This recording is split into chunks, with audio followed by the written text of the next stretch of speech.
Assalamu alaikum. In this video, inshallah, we're going to discuss how there are several examples of rabbis being elevated to the status of God in rabbinic literature. And this is something we've discussed plenty of times on the channel. So here I'm just giving further examples of that. I've, of course, discussed many examples previously. So this is in the Babylonian Talmud. Rav Hishta said, anyone who disagrees with his teacher is like one who disagrees with the divine presence, as it is stated when they strove against the Lord, although their dispute was with Moses. Rabbi Hama, son of Rabbi Hanina, says anyone who initiates a quarrel with his teacher is like one who initiates a quarrel with the divine presence, as it is stated, and he tries to give evidence. These are the waters of Meribah, where the children of Israel quarreled with the Lord, although their quarrel was with Moses.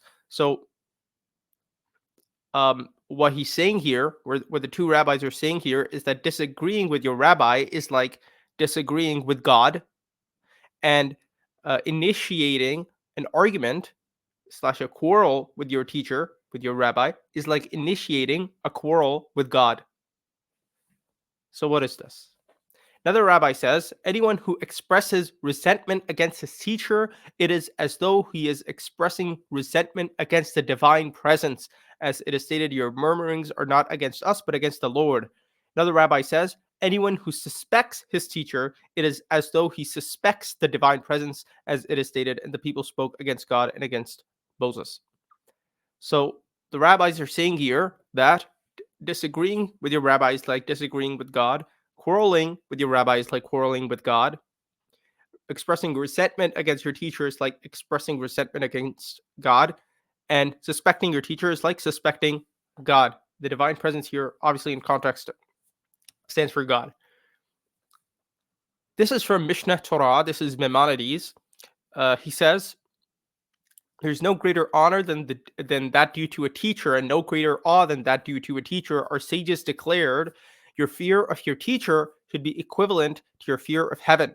So what that means is you should fear your rabbi like you fear God. Fear of heaven means the fear of God. That's obvious if you have read rabbinic literature. And that's why in the footnote they say in his commentary on that Mishnah, Rashi notes, Pesachim 22b equates the deference due a Torah sage to that due God. Surely that applies to a sage under whom one has studied. Then Maimonides continues, whoever disputes the authority of his teacher is considered as if he revolts against the divine presence. Whoever engages in controversy with his teacher is considered as if he engaged in controversy with the divine presence. Whoever complains against his teacher is considered as though he complained against the divine presence. And we looked at those before. I'm just showing you that Maimonides mentions this as well. So this is the Mishnah. And this is where it says, the reverence for your teacher is the reverence of heaven. This is a rabbi saying this. Meaning you should revere your teacher like you revere God. Okay. Another rabbi, Rav Yosef, mentions this as well. Okay. This is a midrash. It mentions it as well. It's another, I think a midrash. It mentions it as well. And this is the Babylonian Talmud. So Rabbi Akiva comes and he explains that the verse, you shall be in awe of the Lord your God. You shall fear the Lord your God. You shall revere the Lord your God. Right? That's a verse in Deuteronomy. Rabbi Akiva explains this as there's a word et in the beginning, and it comes to include the Torah scholars. One is commanded to fear them as one fears God. What does that mean? Again, what Rabbi Akiva is saying is even though the verse said you shall be in awe of the Lord your God, actually what it means is you shall be in awe of the Lord your God as well as the Torah scholars. So again, he's equating the awe / fear / reverence due to God and that due to Torah scholars, and he's completely misreading the verse in Deuteronomy to come to that. It's another translation. Okay, this is where Rashi says that you should fear your rabbi like you fear God. This, I think, is a rabbinic commentary, and it's explaining that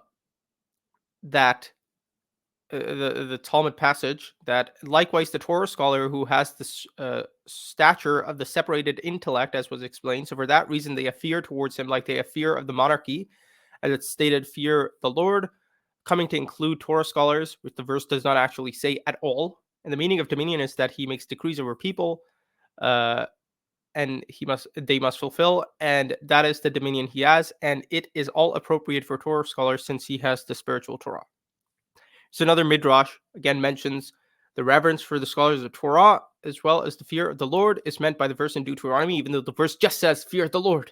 So when the verse says fear the Lord your God, right, and you say no, it means also fear of the Torah scholars, you've equated.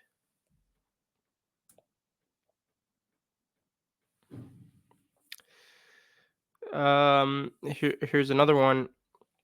It's explaining the big problem of the story. So what he's saying is that the previous rabbi was stuck.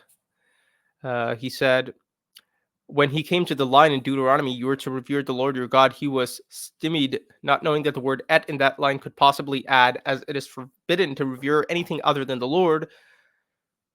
His students asked him if he thought that all the explanations that he had found for the other times that word should be disregarded. He replied, just as the Torah promises a reward for explaining its intricacies, so its reward those who refrain from offering explanations that are not appropriate. In the meantime, Rabbi Akiva, who had heard of this rabbi's dilemma, said that even this et added an additional meaning to the verse in which it appeared, suggesting that the Torah scholars deserve to be revered also.